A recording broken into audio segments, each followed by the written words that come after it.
All right, well, today we are at Noble Ale Works, and we have the head brewer and the brewer. You want to introduce yourselves a little? Jimmy Getz. I'm from Ballast Point.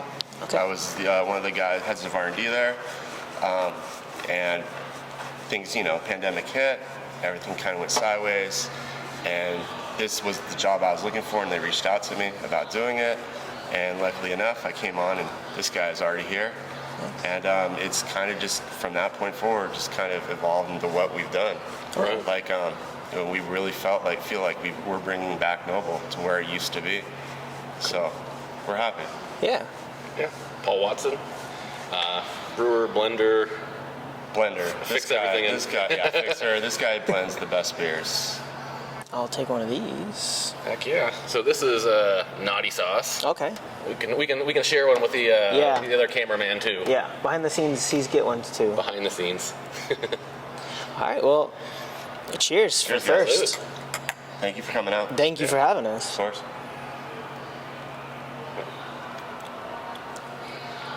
Oh, man. That's always a good reaction, right? That head is like super soft and creamy, and it just helps like blaze right through to the man. That's really good. We're happy with it. So Yeah. we nitro the living heck out of it. Yeah. I think we run 20 psi in the tanks when we do it. Okay.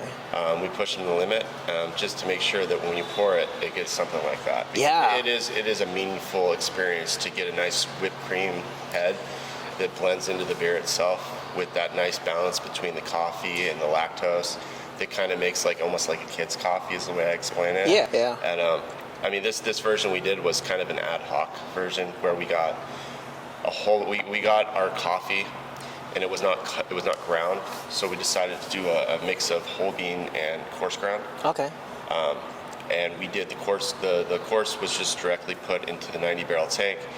One of these guys right here, and then we took whole beans and we took half and we put it in a tri-clamp bag, let it sink because the whole beans float, and let the other half sit on top so they steep down from the bottom. The gold bean hit it from every angle. Yeah, pretty much just seeping every inch of possibility. So when we finally actually tasted it for the first time, when it was actually being canned by our mobile canner, we were all really stoked on it. Yeah. So we're really happy with this one, and it really did. It is kind of the start for Naughty again. Yeah. And even better than this, we'll try as we go forward is the variants are just outrageous. We pull off this one. So we're really happy with this, bringing it back. We see a lot of demand for this right now. Yeah. Knowing that it's back again finally. Yeah. This is just something we're just, this is the core beer here. Yeah, I was gonna say this is one of the home run hits for Noble kind of thing. So having it back must be a huge new, just exuberant. Really surprised because you don't really see nitro taps all that often. Yeah, they're pretty rare. It's a Guinness handle somewhere. But when our distribution companies started picking it up and picking up pallets of it again, they're like, this stuff is just as good as it was 10 years ago. Yeah. It's crazy how the market kind of comes full circle. Yep. Yeah. But yeah, that nitrogenized head, yeah, just get a close up of that. And it's just a beautiful glass too. It pours nicely, it just sits nicely well in the glass, and just tastes even better. So we'll get some B-roll, slow pours, cascading in the glass. And so, is there a specific you used a lot of coffee, obviously, but was there a specific one that you went for, a specific? Yeah. So we had coming into this whole scenario, because when me and Paul so when I came here, Paul had not been given the freedom that he deserved. That's no, and that's the truth. He's amazing at what he does. So it was for me and him kind of starting from afresh. And even Steve, our owner, said this is Noble Volume 2, more or less. That we're restarting here. So when we first made this, the first small batch we made with 3 variants. We made with a Colombian variant that was, what do you call that? The fermented, anaerobically fermented being super fruity. A Costa Rican blend that was it was a little bit floral, a little bit, more like your coffee flavors, your chocolate, whatnot. And then there was a El Salvadorian blend, which was your quintessential coffee flavor. Yeah. And we tried the 3, and the El Salvadorian was just something that just was, that's what we needed for this. We need something that's, the coffee that everybody knows. It's, very palatable for you. It's not something new. Yeah. And so everything we do is with Bodie Leaf down the street, who supplies our coffee for it. They roast it, and they get it to us, about 6 days out, like we like. Yeah. And we go from there. Okay. So everything is El Salvatorian blend. Okay. We do. And then you spoke on the variants and stuff like that. So are those going to be mixing some of those, or totally different? Like you're tossing in different ingredients. What is that going into? Yeah, I mean, there's a history of naughty sauce and a history of some variants. Yeah. But unfortunately, kind of when brewers move on, their notes aren't always complete of what they've left or whatever. So probably our next one we'll get into is CRC, Cinnamon Roast Crunch. Oh, okay. And that's a cinnamon version of this beer. But what we found out very quickly, through trials and trials and trials, is every cinnamon is different. Yeah. And where you're picking them up from, who the actual supplier is. And just the regionality, and it's insane that we finally ended up with having to blend a few different ones to get kind of again that flavor that we wanted. Yeah. Some come off very pepperminty, almost like a hot, spicy cinnamon. Yeah. Where others are earthy and more tannic. So it was really neat, kind of playing mad scientist back there with one drop of this, 2 drops of that, one of this one, 2 of that, and then getting to scale that up into production volumes. Okay. Yeah, because that's another thing too. Like cinnamon is one of those ingredients that I think is very like either yes or no with a lot of like beer drinkers. You either kind of love it, and so it's kind of that hard, happy medium to find something that is like still present enough, but like isn't going to drive away people that maybe are anti-cinnamon kind of thing. So that's all the power to y'all. Yeah, I'll go grab some here in a minute, but also a challenge for the cinnamon roast crunch is it's hydrophobic cinnamon. Yeah. So it absorbs like double its volume and weight of water. So the first couple of attempts at trying to, homogenize solutions, it was just a sticky mess, and fun time cleaning out. I can only assure. Well, no, it was for him. It was how do we get this to homogenize, and to the point where we have a special technique that he came up with, to where we actually like kind of blend it down into the actual solution that we're going to pump in the tank. Okay. So it does homogenize, and that's something he took a long time to actually like dial in. Yeah. To the point now where we're pouring it, and so our CRC, I love it to death. We all love it to death here. But we mix it with our pills a little bit. Like we'll do a fourth of the pills, a fourth of the man's milk, our stout, and we just get cinnamon. Like that version of that beer with cinnamon in it. Yeah, yeah. And I'm one of those people who just love cinnamon and everything. Yeah. And so just doing that, like it just kind of expands like our the options for people to drink. Yeah. If they really want something, we just do a little blended like little beer for them. And where you like our Czech pills is amazing, but you throw a little bit of cinnamon in there, like, and it just pops with cinnamon. Yeah. Like it's really awesome. Like just to have that. I mean, the CRC works as like a blending beer. Yeah. Just like for those, I think when I was at Ballast Point was a big thing is there's a lot of like almost like In-N-Out style beers that you can order there that nobody knows about. Like I want it was like a Indra mixed with like the wit there.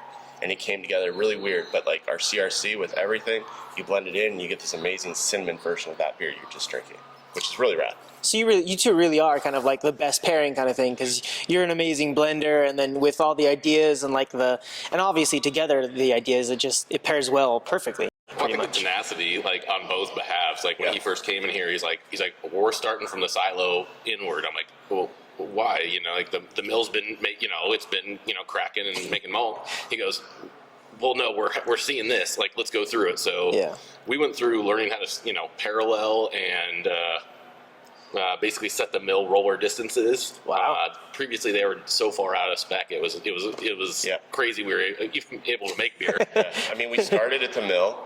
Then we retooled everything in this place, basically. We rebuilt the piping on the actual brew house. What else did we do? God, we did so much. We rebuilt the entire auger that takes the grist to the actual mash mixer. I can, if we were to really go through it, every single step in the process, we've rebuilt it more or less here, just to dial it in, because I think at one point the flow meter for the mash mixer, so our mash in, the water was reading wrong, and we figured out, taking it apart, there's a certain piece in there that was in the wrong spot, so it was reading a packed line as though but was air. There was a bunch of air in the line, so the water going in, they're trying to mash in before us was like 70% of what it was actually.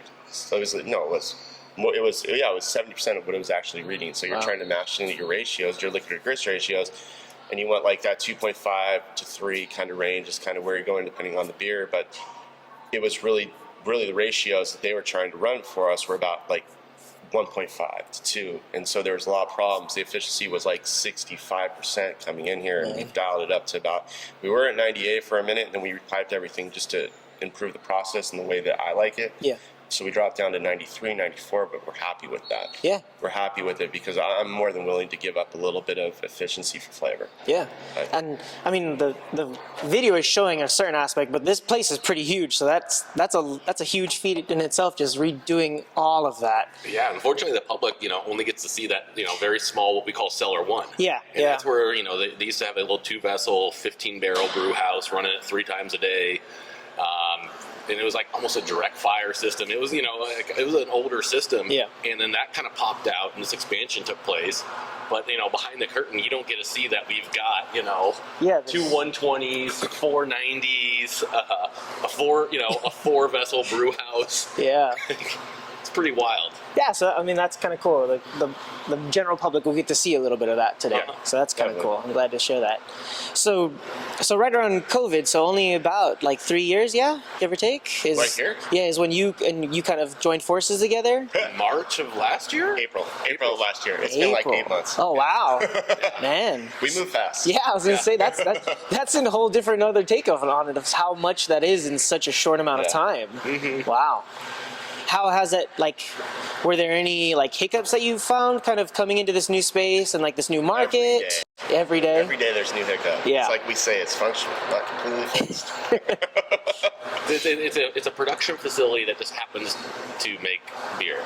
Yeah. So, anything you can imagine happening in any other, avenue of production happens here. Whether it's steam, auger, weights, flow meters, you name it. It's always, we're always, fixing something. Yeah, the troubleshooting never stops. That's every brewery. Yeah. That is every brewery. So, it's kind of the same thing. It was just getting back to the starting point for us. We felt that when we started that we were running a 100-yard race, but we were 100 yards behind the starting line, more or less. Mm-hmm. And we feel like in the last couple of months that we finally got back to the starting line. Yeah. To where you can go tour to the great breweries around here, everywhere, Green Cheek, Radiant, and find something here that's comparable, if not better, than them. Okay. And then obviously it's the same way over there. Yeah. Find something comparable, if not better, there. In certain styles. Get on a level playing field. Kind of all exactly. Around. That's what it is. And then from that point forward, differentiate ourselves. Is where we're going. And with him in the back doing all the blending the way it is, and you'll see this coming forward how amazing it is. And us, at the same time, trying to create, we're trying to bring in the multi-IPA again, trying to recreate that because everything is cyclical. Yeah. Yeah. See what that goes and just try to evolve and innovate from there. We have plenty of ideas. It's just a matter of just making it happen. Yeah, just getting them out there. Enough tap handles to go around. We've got 20 tap handles plus an express bar we're using almost as an extension for variants and extra beers. Yeah. I think we have 5 in the back that we still haven't put on tap just because we haven't found the lines. It's almost 30 taps that are expandable too. Yeah. Yeah, the 25, but we just have a waiting line for beers trying to get on the taps right now. So that's a decent amount of beer you're outputting. We love making beer. Yeah. And we're good at drinking it. That's kind of the good part of it. Yeah. I'm gonna go grab some more. Cool. Back. Oh yeah. Oh, you got nice sauce. Nice, yeah. Oh, you want to bring CRC out flat? Well, just because going from nitro beer to CRC then back, it tastes like water. So. This one is nice sauce. It initially started off as a seasonal Christmas time kind of release, and it was gingerbread. So you'll have just a very subtle gingerbread note. Just a lot of our variants. We play lightly in the flavoring, but not like you're drinking a candle. I think that's one of my number one things. I don't want it to be like you're drinking a candle. So yeah. Well, cheers. I just went straight into it. But, yeah, right. But yeah. So you get a little bit on the nose. Yeah, just that nice subtleness, and then it comes right at you perfectly. Yeah, so it's kind of interesting. We've got the flavor Bibles and deconstructing flavors. What is gingerbread? And you start finding out there's nutmeg, there's this, there's that, there's all these little components of it. but they don't play very well in beer all the time. Yeah. So, and even over, the course of a day, 2 days, if it's a powdered substance, just like very much like I'd say, chili pepper in beer. Yeah. 12 hours might be perfect. 24 hours, it becomes a hot mess, Yeah. So very much like even the coffee. I mean, we got down, we got to the point of, pulling off that tank, I think every 6 hours or, 12 until we finally hit whatever that exposure time was to get that right amount. Yeah. That's one thing with, ethanol in coffee beans. It acts differently almost every time. And it does the same thing to, spices.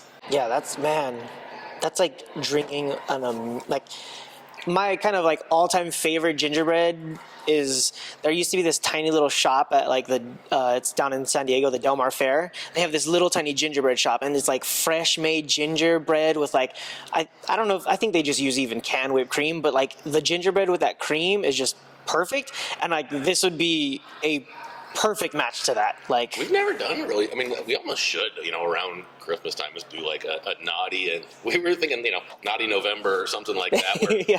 We start releasing these or teasing them, but yeah, something like that, like a gingerbread pear. Yeah. Because it has that exact same flavor. It's nice and soft, but all the flavors come through just perfectly. Man, this is another really great one. How did we do this one? We did this one with was this when I picked up spices from the grocery store? There was parts of those. No, quite literally. And we even, it was unsulfured molasses I brought in. I just had it sitting on my thing for you. There was, Just topped out Vaughn's supply of Oh, yeah. No, yeah, it was a funny thing. It was this with a shaker, too. I'm going to have to grab that here in a second. I feel like I did a shaker of just a little kiss on top, Yeah.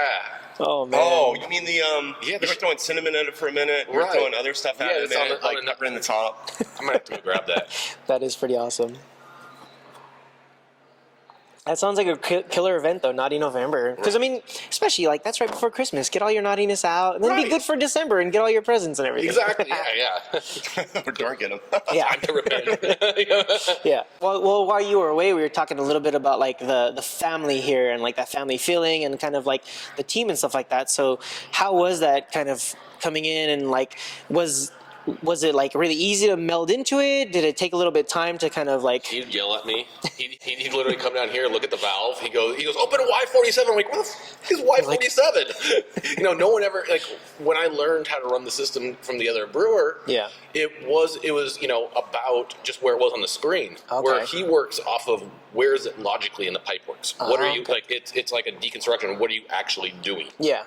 And that's where it was all of a sudden it's oh, this is a new way of thinking how to brew. It's, it's not just pressing buttons and making little pneumatic valves open. It's what are you actually doing and why? Yeah, each and every one of those steps and how it can pretty much make or break the beer in that sense. Yeah, and the order and when you do it. That was a big thing too. It's not just about opening a line, it's about how you open that line. Open the line, let it pack, let that pump get fluid in it, and then, get it to come on. Not just, cranking it, hoping that it's going to...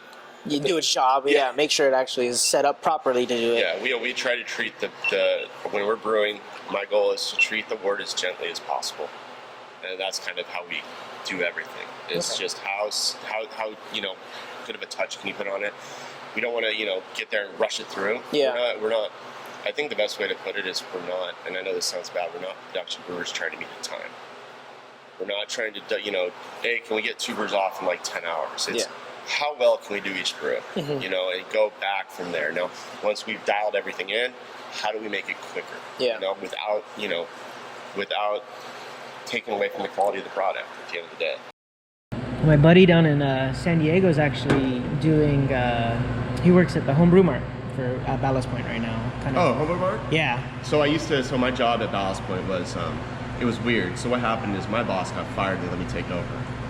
And so my thing was, because at Ballast Point, so we had the old brew house that was at Home Brew Mart. Yeah. They brought up to Long Beach for us, which was the machine that made a lot of the beers the second time around. Yeah. Going through, and so what I did eventually was, because I had Disneyland location was 3 barrels. Long Beach location was 20 barrels. And the groundwater we pulled from at Long Beach was literally distilled water. Pilsen-esque.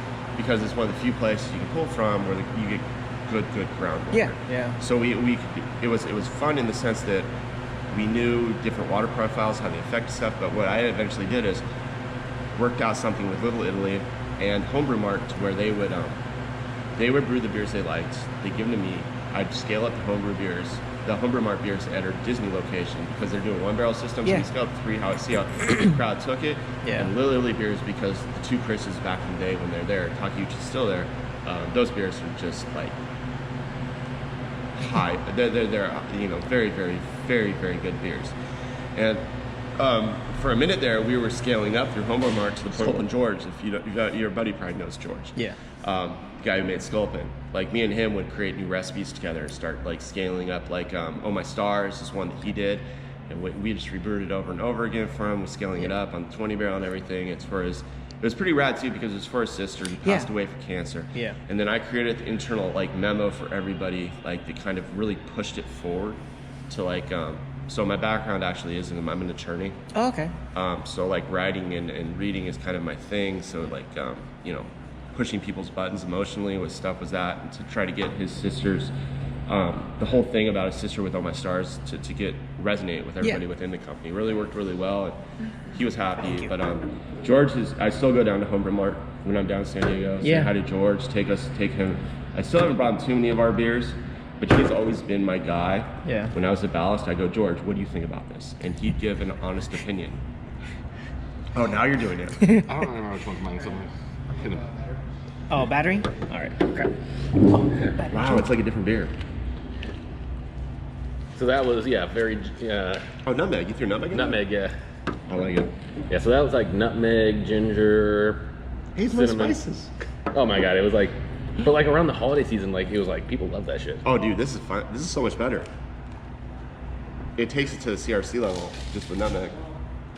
So just for shits and giggles, like that's what we had thrown together. Like as a shaker, like literally just take 2 of the holes, and we're like, hey. But it changes it. Yeah, it's like very nutmeg You just forward. obscure CRC with it, basically. Yeah, that. So yeah, we were doing that. Like come the holiday season, you always got to. Yeah, you want to spice it up a little bit. Like I mean, you can throw a cinnamon stick in there and do whatever, but that extra little thing does make a lot of. It makes a huge impact for a lot of people too. So.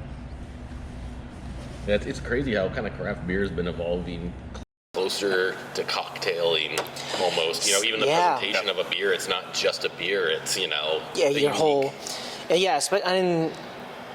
Kind of like that makes me think kind of like the side pours and stuff like that, where it comes out like you have and same with the nitrogenated beers, like it's how it pours, how it rises, how it sits in the glass. It's becoming slow pour is a thing, beers are a thing again. I mean, not again, but just in general, like it's not like something normal people seek out, but like if you know somewhere is doing a slow pour bills, you're like, all right. Well, I think that's the thing though, is beer stot.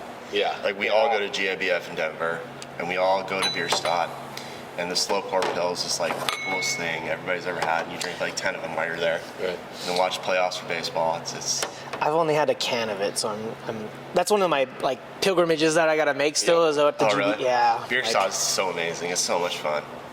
Yeah, so this is CRC. Okay. So right off the bat, you'll obviously see it doesn't have that cascading head. It does have some nice lacing and stuff, but this is on CO2 as opposed to the nitrogen.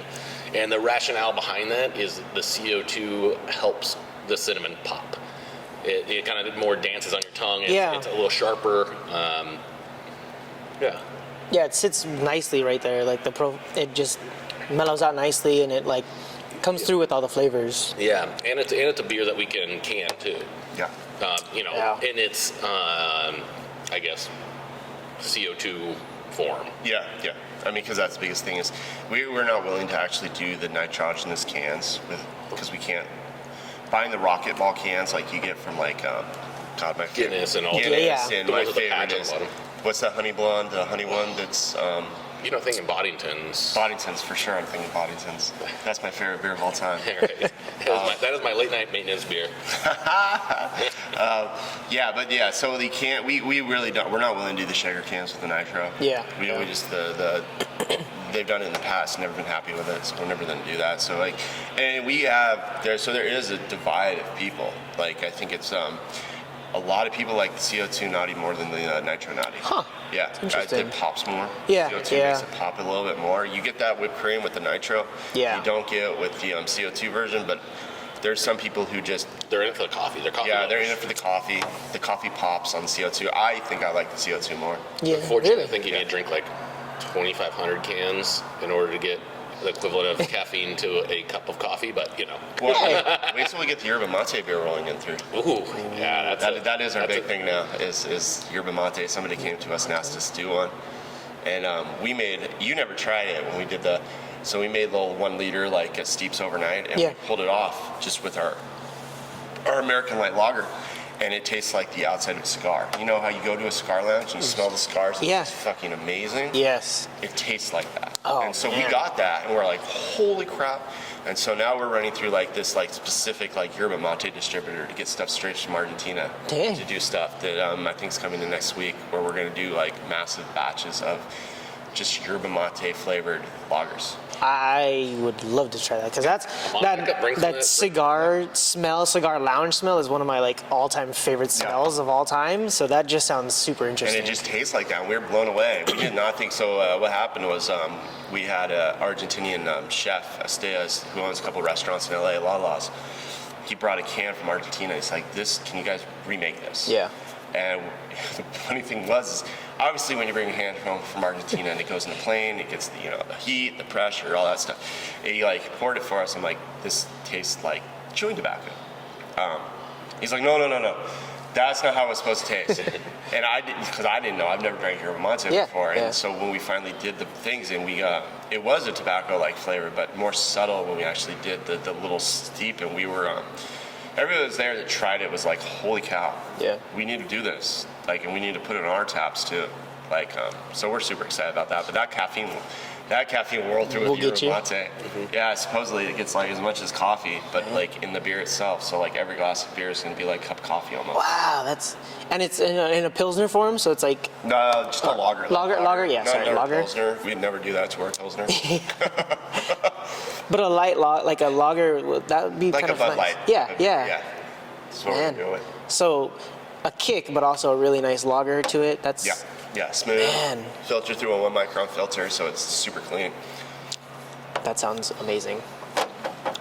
Going back to like the family and stuff like that. So like, are you still working to build the team out, and like still kind of like, how's that? Is that going? How's that going? Yeah, we are always working to build it out because there is always turnover. Yeah. And sometimes, like right now, we're dealing with one of our guys. The turnover is not wanted by him, but he has to move away. So we got to fill that role. But I think the owner, Steve Miles, does an amazing job of collecting people that he knows fits within the puzzle. Okay. Everybody he's brought on has just been part of the team immediately. Even in the front of the house, we all have a really, really good relationship with each other. Yeah. We all try to help each other out, whether it may be for like just here, or like setting up some people for other jobs where they want to go. Because Steve pulls a lot of people for the front of the house who have culinary backgrounds, who have business backgrounds that you would never think that someone working in the front would have, like, a big business, been so prominent as they were, trying to make their way in. But we all, I feel, are professionals here. I think I'm the only real full-time employee here. So Paul is what are you, marketing for? Marketing on the side, yeah. You're marketing, like big marketing for like big car companies and stuff like that. And Josh, our other guy, our head of marketing that you spoke to, he does marketing as well. He used to be with Nike and stuff like that. And but everybody that Steve kind of pulls through is either somebody who's a professional or somebody who really just gets along with everybody else. Or our team, our brew team, besides me and Paul, is Cameron and Devin, and those two, we call them kids because they're younger than all of us, and they're a little bit less experienced, like in, just business and working in general. Fit perfectly with us. We love them. Like, we have a great time. Last night was a disaster. I think it was a wonderful disaster. It was a beautiful disaster. Beautiful disaster. Yeah, it was a 311 song. It was a Kings Ducks game, and us being in the House of the Mouse downtown. I'm gonna keep using that ever since I heard it. I'm like, man, this is the House of Mouse. Yeah, I'm like, I love this. I love this term. But we're if you actually come into our area in Anaheim, we're located right between the Ducks rink and Angel Stadium. So this is kind of the pre-party spot for people who are kind of in the know when they come to LA, and they come, whether they're Kings or Ducks fans, Angels, or you're traveling, in to see whatever your home team is. People know they can park you for free. But they also, if they're going to come here and park you for free, they're like, I'm going to get some, pints. Might as well grab a couple. Before they're like, $16, $18 a pint.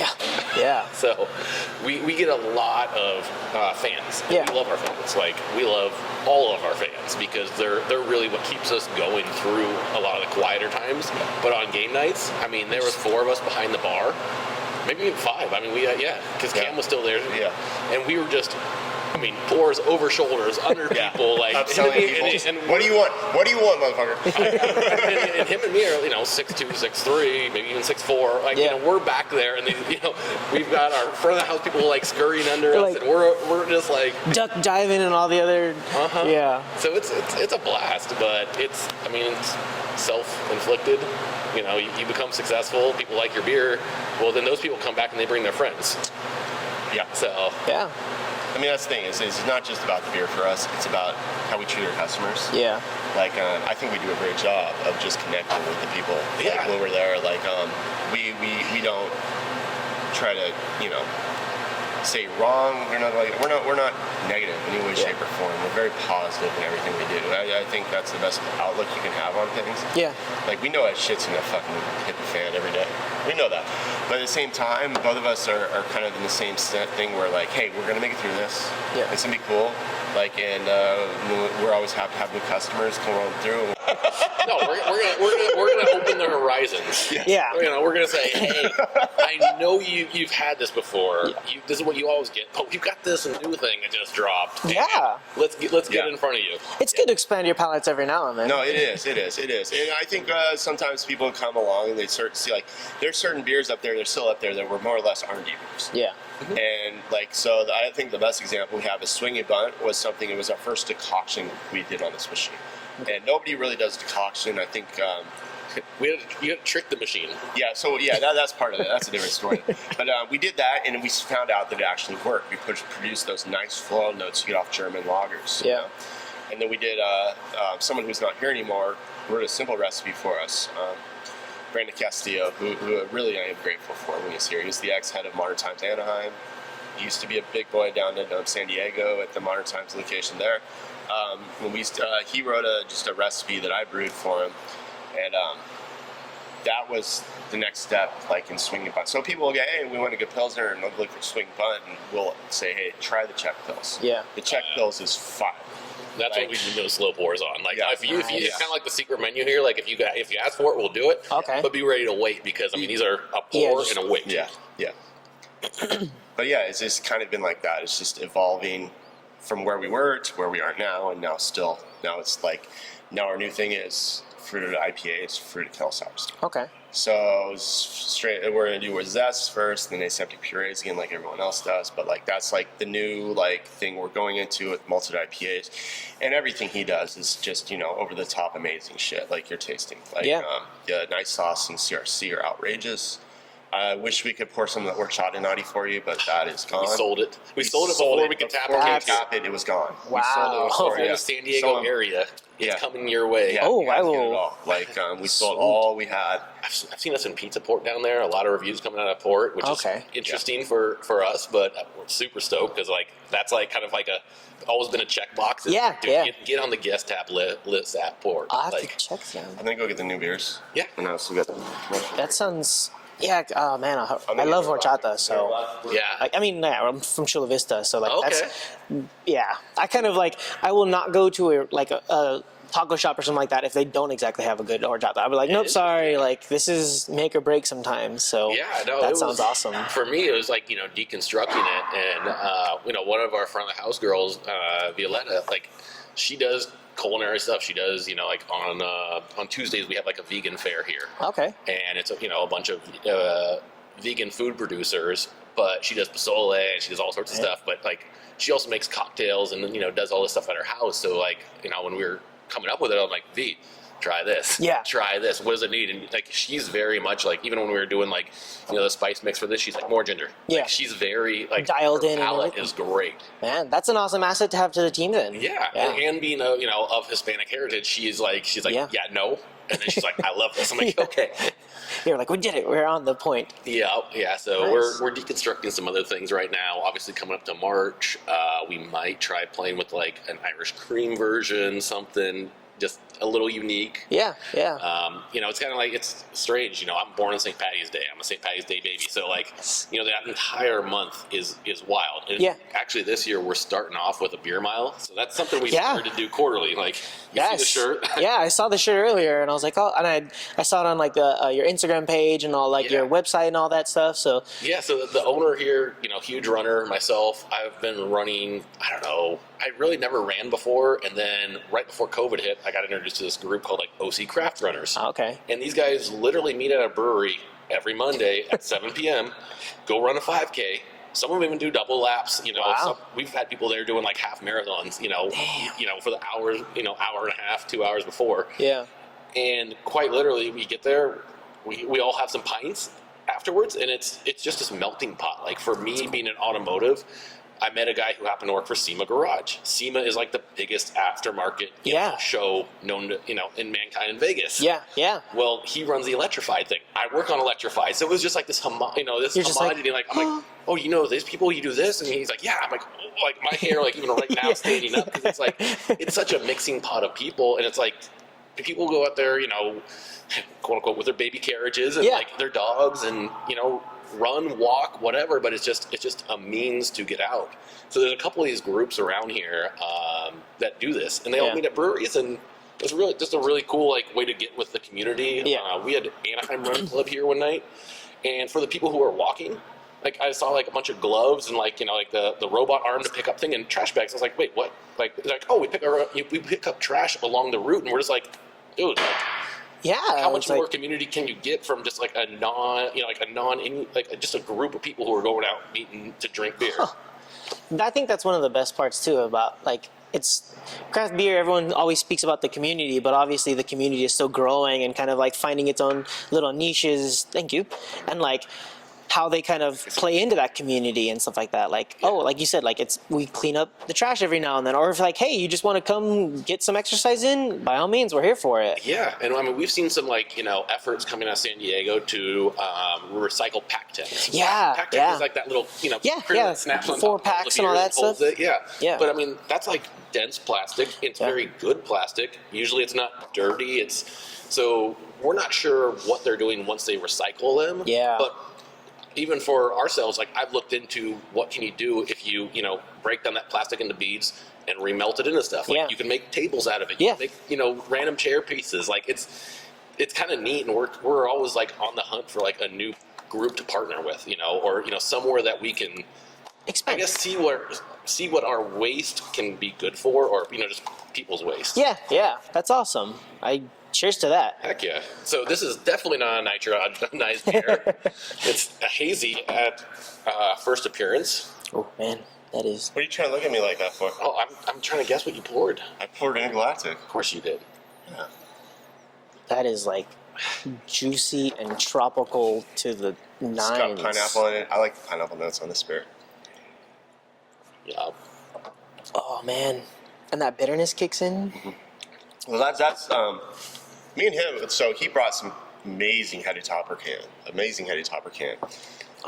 was hysterical because, like, he had brought it, and I'm like, I got to share it with him. And it was like midnight. It was like a long triple brew day, and I'm like, well, screw Paul.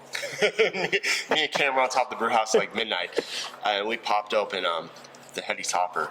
And I think one of the things that I learned a little bit ago, not a little bit ago, but like when I was a ballast, was at Homebrew Mart. Yeah. And one of the guys who works there, I can't remember his name, but he's from Vermont. So heady topper optimist, that's like his jam.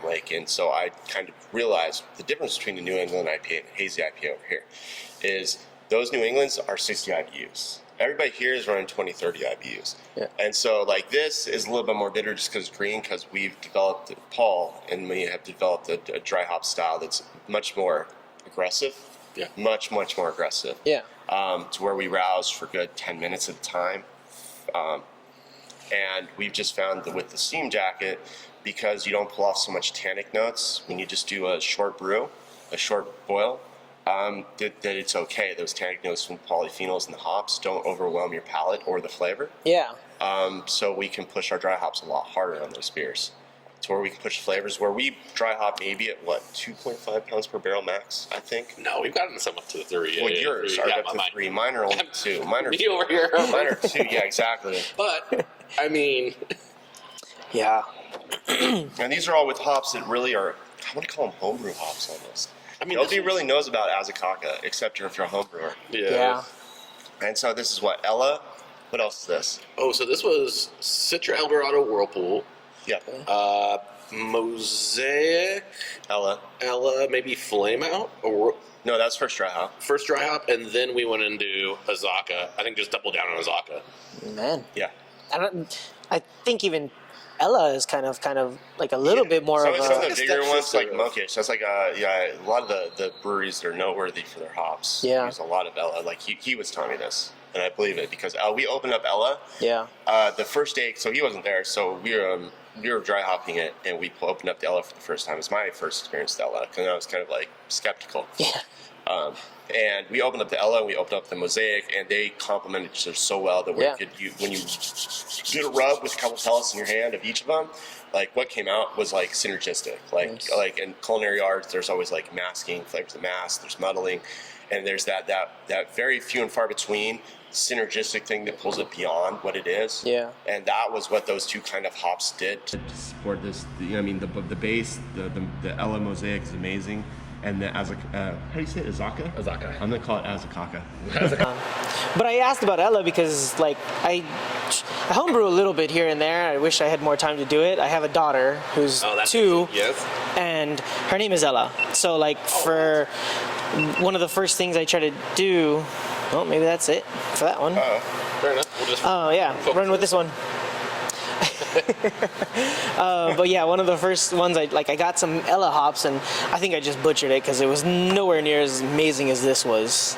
Yeah, It is. I played in the homebrew world for a decade, and a lot of like the Ella Azaka Mosaic came Yeah. from that world because at small scale you're able to kind of play with those money hops. Yeah, yeah, It was just like it brings so much more to the table. Like even when him and me rap about stuff, I'm kind of like, he's like, oh, I tried this back when. I'm like, and I kind of go through my mental filing Yeah. of hazies, and I'm like, oh, this played really well. It's like a stepsister of Galaxies. I think when I was first told about it, and like the first beer I made, it was like socks for like 2 days. Like it was like that dank, and I was like, what's going on? Then all of a sudden, like it volatilized, and it just came in solution, and it was like, this has promise. Like yeah.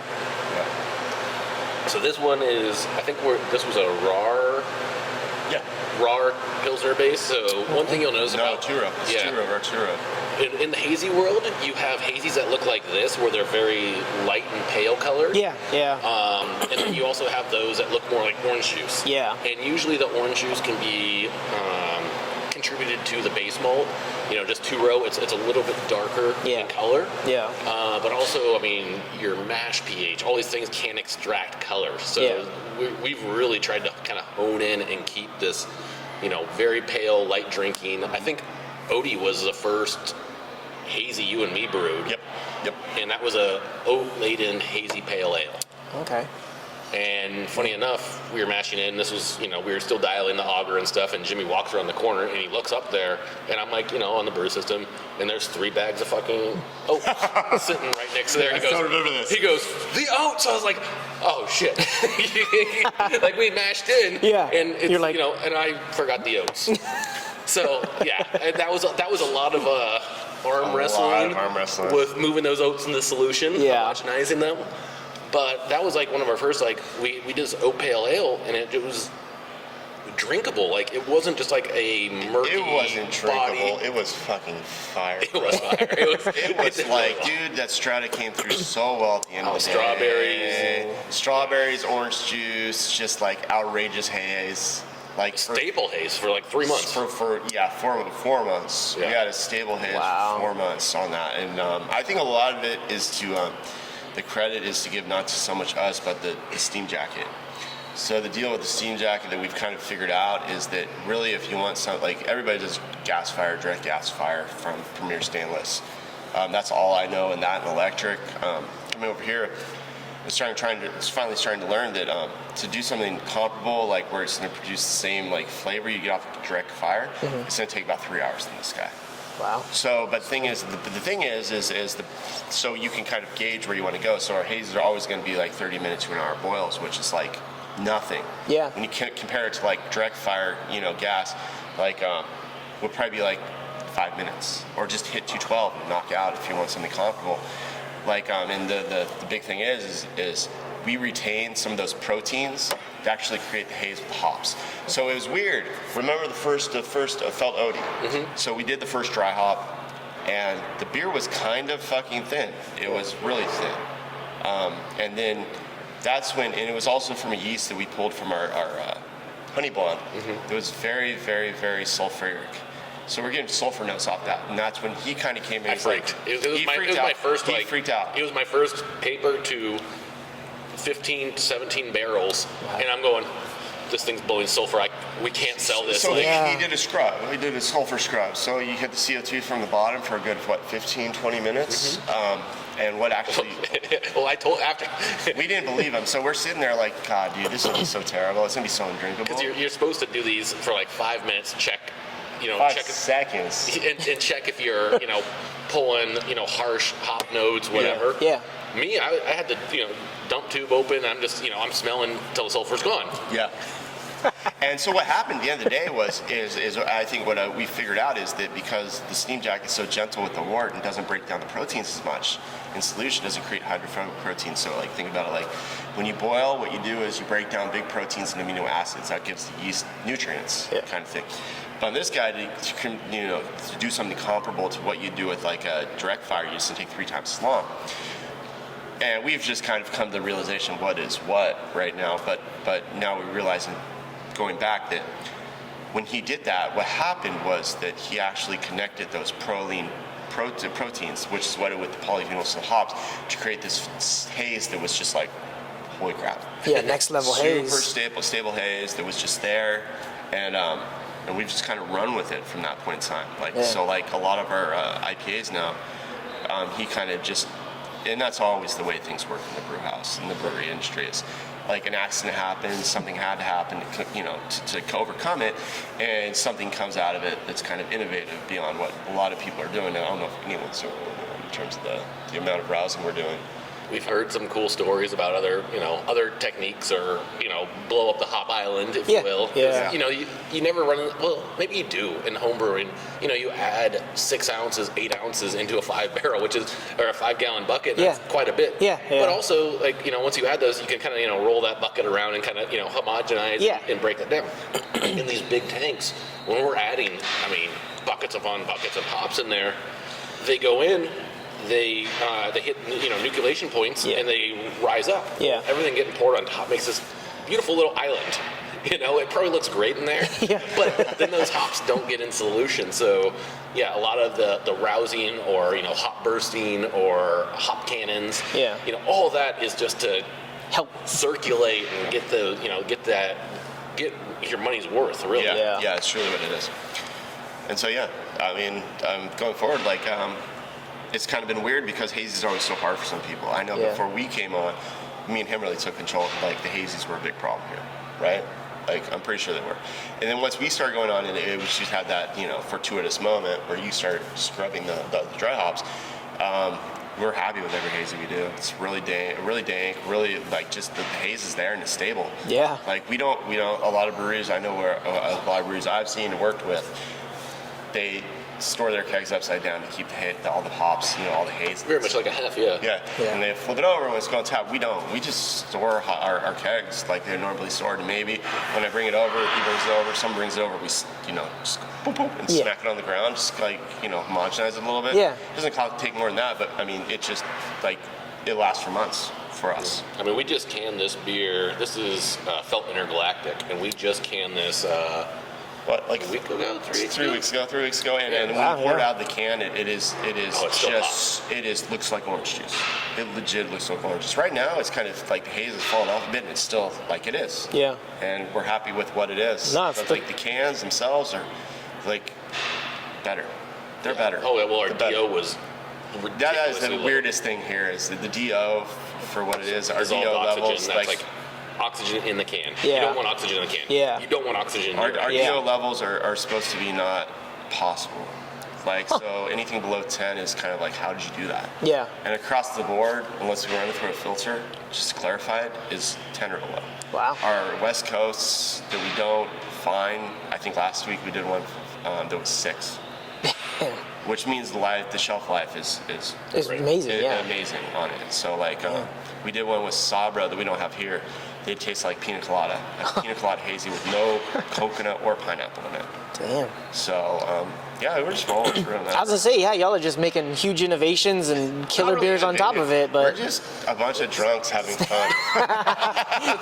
It's a toolkit. Everything you learn from chatting with other brewers and everything, we literally throw it in the box. Yeah. It's like every once in a while we'll chat, and I'm like, I remember this one thing, someone told us about this. Yeah. And also it's like, okay, let's try employing that. Like I think there's nothing off limits here. I think it's a big thing to say. There's nothing off limits. An idea that I don't know about, that I can't judge, is going to be put into the stream of things we do, just to see, hey, what the heck happens? Yeah. And I feel like that's the best way to do things. Yeah. Yeah, there's a failure every once in a while, but when you consider it compared to everything else we have on tap right now, it's kind of like, I feel like what we've done, the chances we've taken, the risks we've made, have been way beyond. We've gone way beyond. Like our positives triple our negatives. Easy. Yeah. Like it's not even a thing. Like we're super happy with everything we have on tap right now. Yeah. And everything we didn't have on tap, well, it's right behind you. that's cake cleaning day. Yeah. It's. But that's the thing too. Like you can't have innovation without some trial and error. Like it doesn't happen without that. You gotta accept the failure. And you learn and you grow. And we're all about that. Nobody gets in trouble here. Yeah. Like that's a big thing. Unless you're really being dumb. And I'll yell at you, but like between us, that never happens. Yeah. Like so I think we bring a lot of people on here who have no industry experience. And we're okay with that as long as they fit into the scheme of they fit into the fam. Yeah. And then they get on board too, and then we roll from there, and we expect mistakes, and we deal with them as they come, But I mean, I think the big thing on the back end for us, like I where I've worked and what I've experienced a lot. I mean, you wouldn't think this, but cleaning kegs is a big issue. Yeah. A lot of times you get dirty kegs, dirty lines, and we brought in people like Devin, cleans our kegs the right way. I mean, what we taste off the fermenter is exactly what we taste off tap, off can, which to me I've never experienced before, even at Ballast Point. Wow. Never experienced anything like that before. So like every point in the system is not, dialed into the best it could be, but it's better than I've experienced in my brewing industry, experience. So we're really happy with seeing what we do in the tank come out exactly the same on draft. Yeah, and that's something to that's really hard to kind of hit. So that's really amazing. That's a huge accomplishment to y'all and your team. So that's awesome. And they work hard. Everybody works hard. Everybody works hard and plays hard. Yeah. I think that's kind of the atmosphere, isn't it? It is. And that's a lot of big companies I've worked with or worked for. That's always been their thing. We work hard, play hard. And I feel like we do the same thing here, and we enjoy each other at the same time. Everybody really gets along well. Yeah. We shit on each other a lot, with fun. But that's always what comes with love. Exactly. You like someone if you can mess around with them a little bit and come back and forth. 100%. All right. Yeah. Should I go grab? I was gonna say. And we're live. And I already drank half my beer. No. Cheers. Thank you. I've said it like a million times, but thank you so much again. This is awesome. This is the West Coast, you said? This is a double West. Double West Coast Imperial. Just with Wakatu, single hop. Yeah, and she is a filtered beer, so 3 micron filter. Don't mind the Cheers to 40 years beer glass. Super unique kind of style, floral. Yeah, look at that. Little dankness. Yeah. Yeah, Wakatu's a very interesting hop. Mm-hmm. I'd never really used it, let alone on a single hop. I love it. It's one of my favorites. Oh, that's It's distinct. Oh, it's really good. especially for a double, because like so often not doubles, they still have a very malty backbone. Yeah. And it's kind of distracting, or it's very hard to overcome. Yeah, and so this is 50% two-row, 50% Pilsner malt, just to let the hops pop. Yeah, I was gonna say, like, it still has that lingering malt backbone, but the hops like showcase perfectly over a bit more, which is amazing. Well, that alcohol, elevates. It does. The alcohol extracts more of the hop flavor, and it's so much so that, but not so much so that the alcohol overwhelms. Like a lot of the triples, you get that fruity flavor, and people don't realize that's the alcohol. Not so much the actual hops. So with this guy, like it's that bridging line of alcohol and hops. What's the ABV on this one? 7.5. 7.5. Yeah, that's yeah. And this is our like the going back to the old school Noble Shower Series. Yeah. Which is something that needs to be brought back here, and something we have brought back. We're chipping away at it. I think we got the base, and we've got the process now dialed in. Yeah. Where we can really let the hops show for themselves, and that's what this. I mean, like you ever hear, a single hop beer? Yeah. That's exactly what the series was meant to do. And they used to do it. I mean, Citra, Mosaic, Eldorado, whatever the hot hop at the time was. And that, it's very strange to think, like, people are like, oh, you guys used to do the Shower Series, why are you doing it again? Yeah. Well, a lot of new beer drinkers have been born between then and now. And why not? Why not? We forget, we've kind of gone through that bell curve of trying all sorts of beers, and you start with Sam Adams, or, kind of your entry level, you get into IPA, you get into hazies, all of a sudden you're in a bourbon barrel aged barley wine kick, and all of a sudden you get to this precipice and you're like, well, shit, I'm going to revert back to here. This is Go back to the beginning. This is my cyclical. Everything's cyclical. But that's every person throughout their lifespan. So it's like you're looking at, people go like, oh, who's your target in beer? It's like, it is so broad because every day, I mean, we have new people come in. They're like, oh, we're traveling out from Chicago, and, we found your brewery. This is our first brewery we've ever been to. And I'm just like, my hair's standing up. You're like, oh. I want to show you the world. You're like, let me present to you, and yeah, and it's kind of fun to see, and it's like, for us, these single hop beers, they're fun too. They're R&D beers that are put on the table as the Shower Series, which means that going forward we can incorporate stuff from this into our next beer brews that are more complex hop-wise. So it's kind of, like a killing two birds with one stone kind of thing for us. Yeah, it's an R&D of, hey, okay, that hop did this. Yeah. How can that work in the picture, 6 months from now, a year from now? It doesn't even matter. Like, we can always reflect back and go, man, there was that flavor, there was that note. Yeah. Because in the world of hops, it's, they build off each other. Some, like he said earlier, some complement each other. Some elevate others. Yeah. So, I mean, Motueka, weird little hops, you would never make a full beer, but just a little bit here, it might elevate that Azaka that much more, or it might lift that Citra, and it's kind of really fun to do. Yeah, and find out how they play off of each other and how they elevate each other, like you said. Yeah. I mean, it is a hard job, making hops complement each other, because I think the common thing, and this is something I've heard time after time again, is all hazies taste the same. Yeah. And I think for us, my main goal is to have brewers to make sure that every hoppy beer we do is distinct from each other. Yeah. Which is really hard to do, but at the same time, when you have Shower Series coming through, everyone's obviously going to be distinct, but at the same time, you can use that and create, your hazies. Like, our hazies all have 2 to 3 hops in them. We try not to go beyond 3 hops, really, because we feel like that turns into your brown. Yeah. It muddles a little bit, but this is really the base for R&D, hops for us, really, seeing what we're producing. I think a big part of this is where we get the hops from. Is Freestyle Hops has done an amazing job of giving us every single hop we get from them is super high quality. I mean, they're the people who put out the Phantasm that everybody has. Yeah, that all comes from Freestyle. Even their Motueka that they have right now is the Motueka Phantasm that we're really looking forward to getting a hold of. But it is not just about us. It's also about our sourcing. Yeah. Where do we get it from? How good are these guys going to be? Are they so big that are just pulling from a random lot? We know what we're getting from spot market, or are we going to pull from somewhere that everything is fire, Freestyle is? Yeah. And that's kind of sourcing starts the process, and then we know what the actual flavor, because we can get it again, and we know where it's going to be the same thing. Yeah.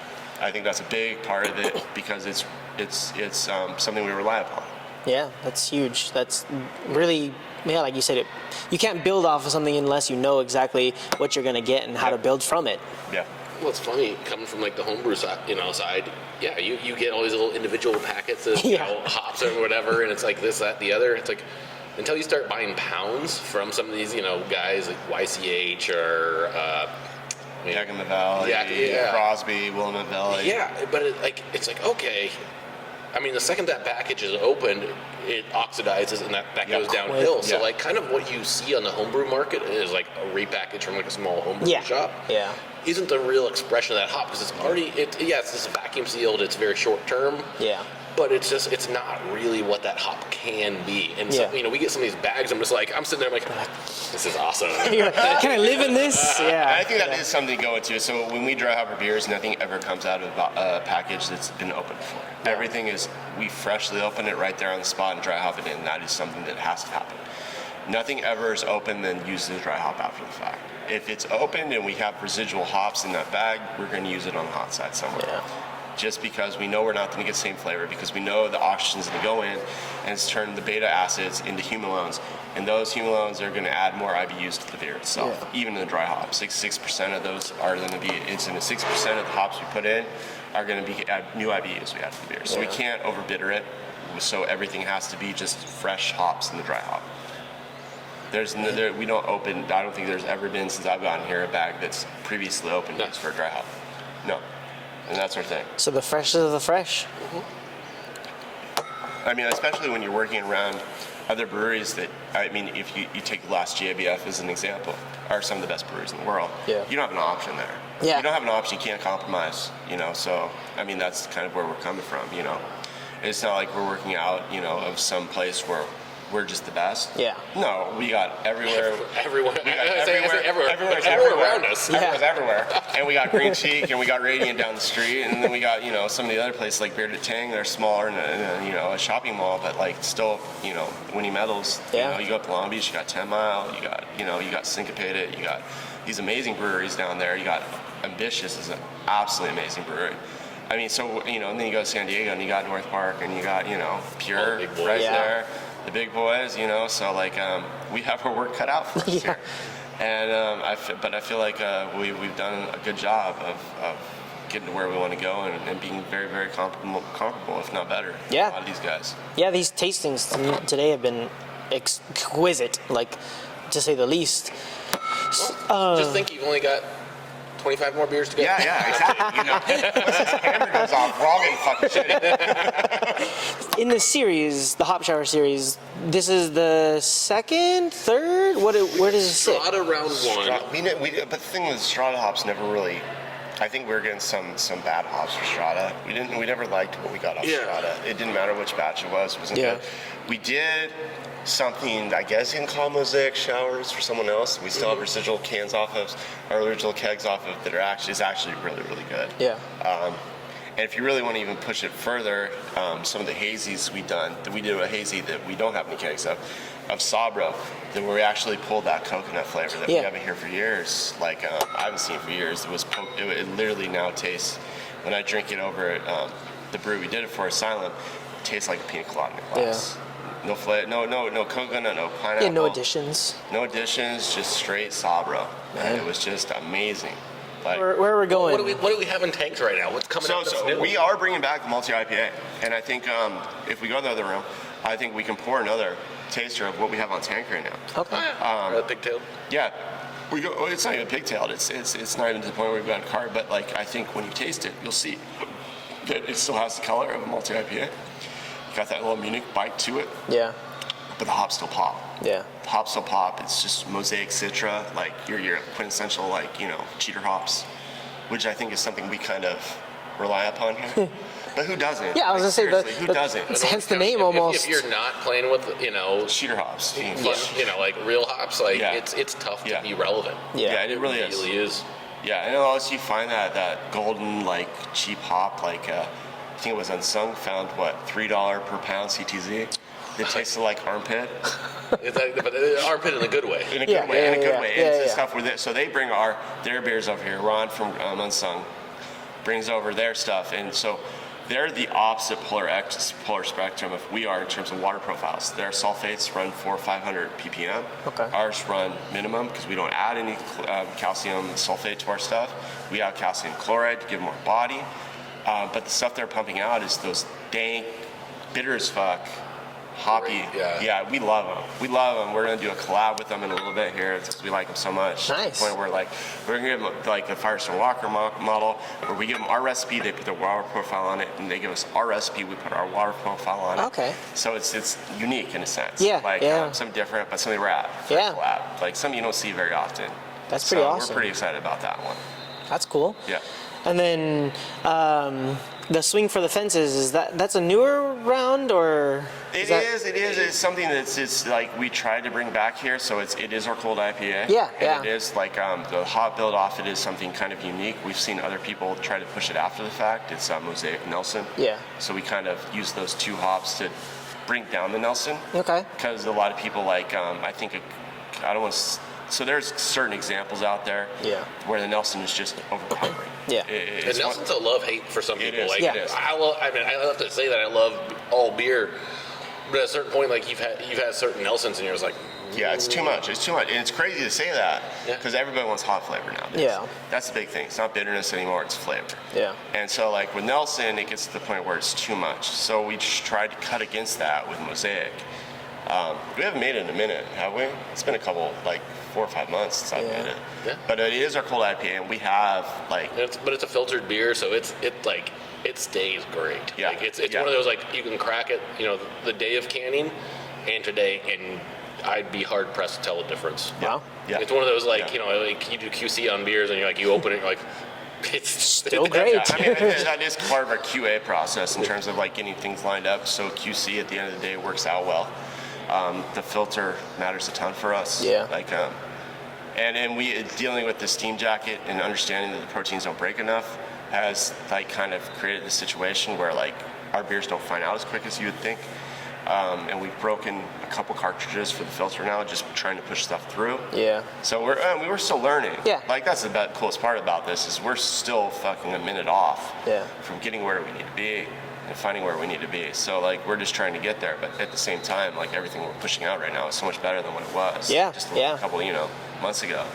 Like so we just keep on going and enjoy every minute of it as we go. Like I think is the thing because we're stoked on what we're making. Yeah. I think we really are. We're enjoying what we're making because we enjoy what we make. I mean, right now, upcoming beer, obviously those ones. Naughty variants. Are it's like a seasonal thing for us. Yeah. I think our barrels are going to be rad. Yeah, so we've got like some really eclectic barrels that have been sitting. Like you want to say Angel Share, we've got some stuff that we're going to be blending from some of these that are going to be like. Do you want to pause real quick and go to the barrel room? Sure. Yeah. Yeah. Also, boom. Yes. Barrel room. All right, there you go.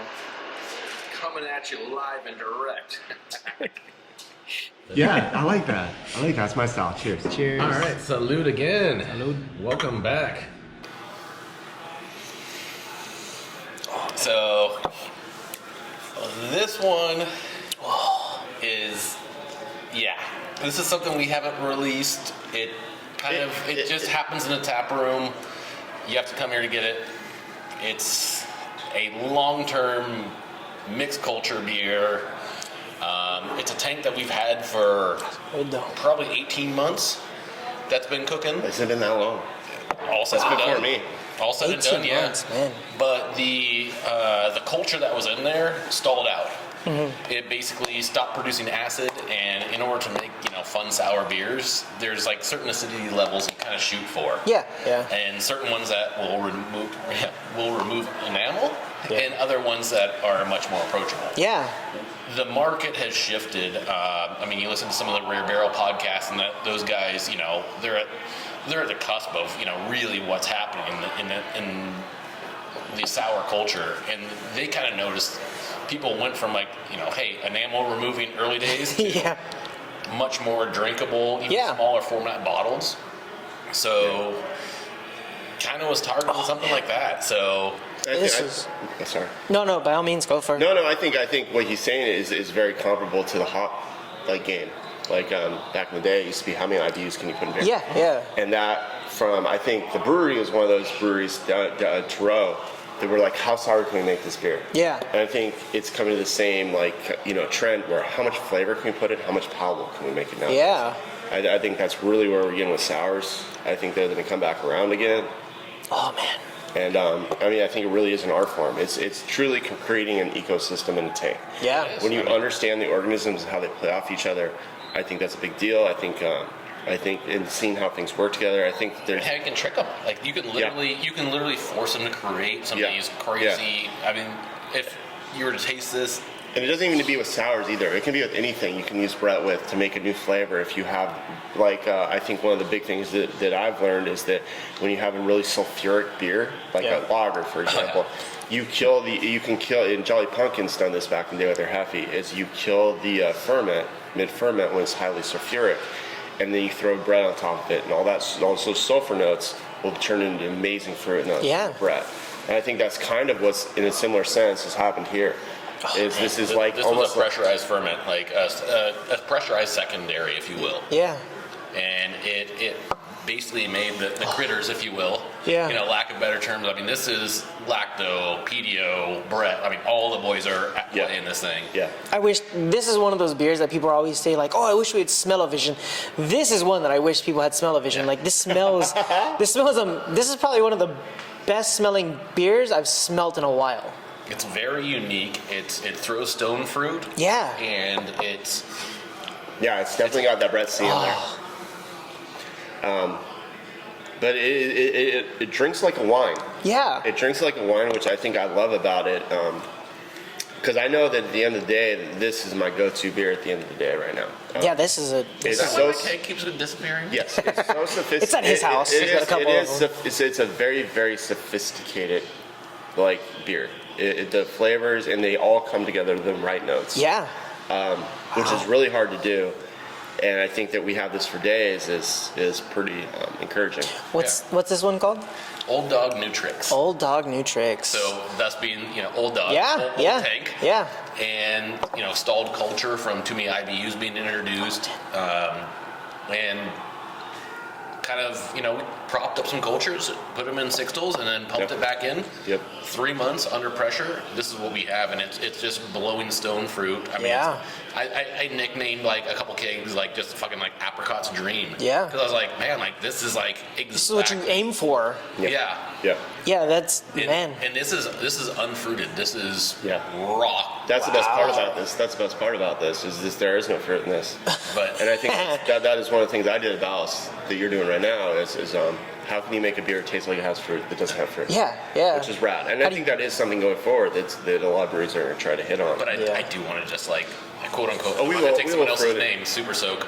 If you guys know that series, I would love to get to that level of a overly fruited version of this. With we got stone fruit providers, we have puree providers, whoever can get us that stuff. I'd be stoked to just do some one-off little 5-barrel. And I can see how this would just accept that just perfectly and just I would say this is already next level.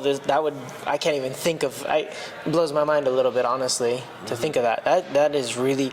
I'm honestly not a huge sour person, because there's so much variant that you either hit the highs or the lows, and there's very few in the middle, and this is almost perfectly in that middle. Yeah, we're getting to that point where I want to start turning so we've kind of just let that fermenter. I mean, through the cold season, we can let it be at temperature and it's fine. Now that the culture has gotten to where we want it, we're going to start chilling it just ever so slightly. Not that we want to put a hiatus on what's happening. We just want to stabilize where we are. Keep it where. Bank the culture and then be able to reproduce this time and time again. So this will probably be for us maybe very much of a Solera. We'll pull off 2/3 of the tank, package it. Keep a lot of it for ourselves. Keep Jimmy's allotment. I think the thing is so we have on the and you haven't tasted this yet. Our kettle sour has our house lacto on it. Oh yeah, that's it. And this is our house mixed culture on it. Okay. And that's what it will be in the future. Is we're going to pull it off just like Paul said. and we will use it to propagate, and we will use it to sour new beers once we run out of this. And this is what we got, and I think that this is outstanding. Yeah. I'm very happy with this to the point where I don't see any reason to change anything about it. It gets better and better every batch. So every thing is Paul puts in new stuff every once in a while, but the thing is every time he puts in new stuff, it gets better. But I've also got like a vintage keg from here of some old Brett work they did. Like I'm talking Skunk Works back in the day. That has such a homage to the sour side. Yeah. That this one doesn't have it in there. But I've literally like 5% kind of go into these batches. And it brings this umami character to it. It's just this really complex depth. And like it's funny because some of the old brewers, like I posted it one day, and like they were DMing me. They're like, "Dude, that keg still exists." I'm like, "You're like, yeah, it does." I'm like, "Yeah," but it on its own is overpowering. Yeah. But it in like small levels, there's this layering effect in sours. Yeah. It's very much like any beer that you want to layer it, but sours is like a weird thing. It's like either you have like that bright sour. I call like kettle sours kind of like a hit and. They hit and then they're gone. Yeah, they're monotone. They're monotone. Yeah. They're monotone. Where this would be like a symphony, like kind of coming into life, where it's just like it's like that kind of like I said. I'm not even. The ecosystem creation is what it really truly is. It's multiple organisms working off one another and seeing how they play off one another. I can't wait to play with oak with this. Like a little bit just light. I'm talking like weird gin barrels, like. No, we'll pull off barrels. I think the funny thing here is we haven't had the access to a lot of things that other breweries have. Yeah. And once we get access to those things slowly but surely, I think we're really excited about that because I can't imagine what it's going to come out as. It's going to be. If you're a gin distiller, reach out. Wasn't I supposed to stop drinking? That was a call to. What's the email they should email? That's called the CTA. You want to CTA email? We're gonna get the marketing. We're gonna get. So we need stone fruit. We need. I would love to get a hold of a winery that could give us what's it called? We already got Frisbee.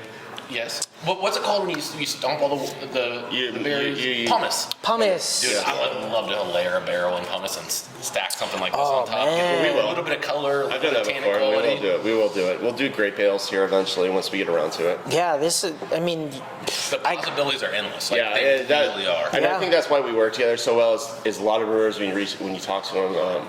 They don't see how endless this forefront of beer is. Yeah. There's still so much room to run. Every beer we have, I think we've got like a spider diagram of like what this beer is and where can you branch it to? Yeah. Like a pepper beer, like obviously we're in Mardi Gras season. Like people are like, what can we do with this? It's like, okay, cool. Next up is St. Patty's Day. What can you do with that? It's just kind of, it's really fun. Like it's called, like we can just run it as a think tank. Yeah. Y'all are the Marvel. We do run it as a think tank. Because we're here to produce things that nobody's done. Yeah. Because that's how you have to do it. But we've done it. Try it different ways. But the thing is, we can get to their level, and then we can go. The thing is, we want to go beyond that. Bad or good. Yeah. Bad or good, we'll fail. But we will. But the thing is, I don't think anybody's going to get discouraged by it. Yeah. And I think that's a big part of us, is none of us are really worried about failure. We're accepting of it, and we pick it apart. Why did it fail? Yeah. Like, look at the parts of it as terms of, and how can we improve upon that and make a next batch? I think that's been I think for a lot of different brewers we're doing here, because we have been a lot, like on my side, Paul makes this stuff. And he was speaking about this earlier about the naughty sauce variants. Yeah. He said, well, brewers don't leave much SOPs. We had no SOPs. Let's just be honest about that. Everything he did was from scratch. Yeah. Everything we've done was from scratch. We didn't have any pre-existing knowledge of the way the beers were made here. We have done everything from scratch here, and including bringing a box of cinnamon crunch here. And legitimately, what was happening when we were making CRC is he was sitting and he was making CRC, and he was tasting cinnamon crunch at the same time to make sure that they were comparable flavors. Yeah. To the point where I was bringing in some Super Saigon cinnamon, and it just wasn't hitting the point. And where he ended the day, was it 3 cinnamon variants he put in there? 2. I think we ended up with a 50-50 break of 2. But that is us in a nutshell. Is we're not willing to compromise. Yeah. I think we're going over the top with everything, and we're taking the failures as they come and just improving upon them. Because that's what it has been. There's been multiple failures, at least on my part. Trying to recreate Big Wig as multi-IPA, there's been one. The first one was just like cloying sweetness, caramel malt. Yeah. just not to offset our original. But if we drinkers. were to rewind to 2015, that probably wouldn't have come off as clothing. That was cost of entry. Yeah. And that's the thing about the beer industry is it moves so fast. And a lot of people don't get that. The people don't get that what was good 3 years ago is no longer good anymore because somebody's come along and made something 10 times better. Yeah. And that's where we got to build off of. It is truly standing on the shoulders of giants in this industry. I mean, for everything. Which is fun as hell, honestly. We really enjoy it. I mean, because it never ends. Well, no, the funnest part of it is seeing like we drop the oat pale ale, and all of a sudden Firestone drops a oat pale ale, and I'm just like, are we even in the ballpark? I'm like, this is like one of those giants. You're just like, yes. You're like, yay. I think that also happened for our first decoctions. As soon as we released our first decoction things, Firestone was releasing their So we really think first they're bugged. decoctions. They've had our place bugged. I'm kidding. We can go way far on that, but we're not gonna. No, but it's fun. It's so cool seeing like a company of that caliber. Just to know you're on the same level, that we're trying to compete on the same forefront is pretty rad because then we know we're there. Yeah. We know we're competing with the best of the best, and I think that hey, maybe our stuff's not as good as theirs, but maybe we might get maybe our stuff's a little bit better. Yeah. I mean, and that's what I think where both me and him are is just to make sure we're on that forefront of beer. Yeah. Just continuously being innovative. Yep. Continuously being catalysts for each other. Yeah, and that is what we do. And honestly, like just from this like hour or so we've been working, like it seems like y'all play off each other amazingly, and it just, or